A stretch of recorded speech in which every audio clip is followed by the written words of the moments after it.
오늘은 1987년에 태어난 이수진 작가의 단편소설 원초적 취미에 대해 생각해 보겠습니다. 치통을 앓다가 치과를 찾아간 주인공은 마취가 잘 되지 않은 상태에서 치료를 받으면서 벌벌 떨고 그의 이빨은 구멍이 뚫립니다.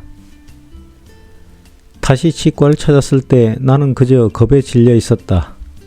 마취를 할 텐데 또 안 되겠지? 미칠 것 같았다. 그 고통. 다시 그 아픔을 느껴야만 하는 것일까? 왜 이에는 신경이 있을까? 애초에 그냥 이만 있으면 되지 않은가? 그냥 씹을 수만 있으면 되잖아. 듣고 보니 그렇습니다. 치과 가는 것이 두려운 나 역시 이의 역할은 씻기만 하면 될 터이니 성인이 되어 이빨이 다 자란 후에는 이빨 속에 있는 신경이 서서히 사라져주면 얼마나 좋을까. 자연치에 있던 면역세포가 잇몸으로 이동해주면 얼마나 좋을까 생각해 봅니다. 주인공은 이렇게 말합니다. 나는 비명조차 지르지 못했다. 나는 죽는 줄만 알았다. 그것은 직접적인 고통이었다. 신경이 노출된 상태 그대로 오는 그야말로 원초적인 고통이었다. 그 후 주인공은 치과 예약을 빼먹고 대신 치실을 구입합니다.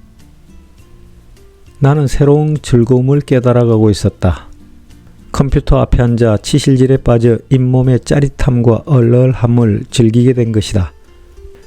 나는 구멍을 위해 꼬챙이에 탈지면을 감아 닦아주기도 하고 종종 치약을 발라주기도 했다. 내 책상은 휴지뭉치 대신 돌돌 말린 피 묻은 탈지면과 이쑤시개에 치실, 치약이 자리잡게 되었다. 잇몸이 아린 것조차 즐거웠고 신경치료를 하던 이가 하나뿐이라는 것이 안타까울 정도였다.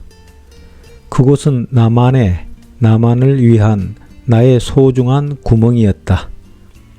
나는 의자 위에 웅크리고 앉아 이를 후볐다. 더 이상의 행복은 없었다. 나는 누구보다 평온했다. 소설의 마지막 문장들은 이러합니다.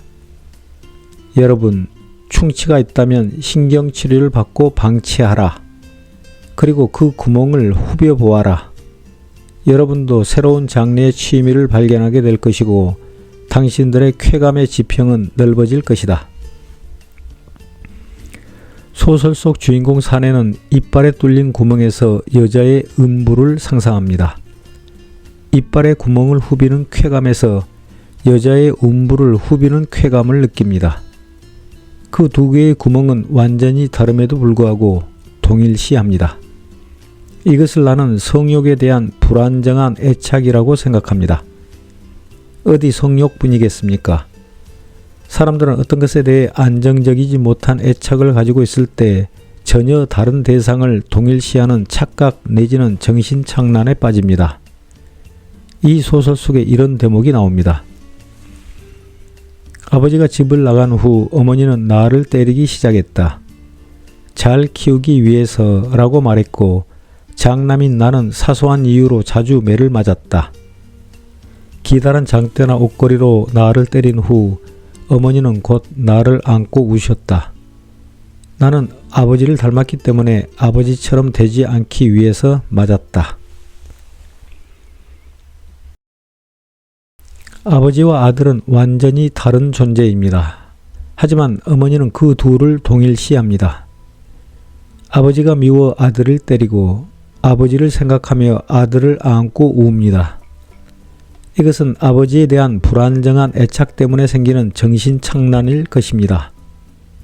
가끔 유튜브에서 특이한 모양의 구름을 보고 신 또는 괴물이라고 놀라는 사람들을 보았는데 이 역시 신 또는 괴물에 대한 불안정한 애착일 것이기에 만약 그러한 정신착란 상태가 계속되거나 이 소설 속 주인공처럼 그러한 불안정한 애착이 습관이나 취미가 될 정도로 깊어진다면 정신과 치료를 받아야 한다고 나는 생각합니다. 그러나 저러나 그런 사람들이 정식으로 정신과 치료를 받으면 나을 것 같은데 우리나라 사람들은 정신과 치료에 대해 아직도 부정적입니다. 이제는 그따위 편견을 버리고 정신질환도 호흡기 질환처럼 누구나 겪을 수 있는 평범한 질환으로 받아들여 숨기거나 부끄러워하지 말고 빨리 치료받는 사회 분위기가 조성되길 바랍니다. 특히 권력 노름이라는 원초적 취미에 빠져 정신착란을 일으키고 있는 것으로 의심되는 권력자와 그의 배우자, 그리고 일부 선출직 공무원들이 더 이상 부끄러워하지 말고 빨리 정신병원에 가서 치료받기를 바랍니다. 감사합니다.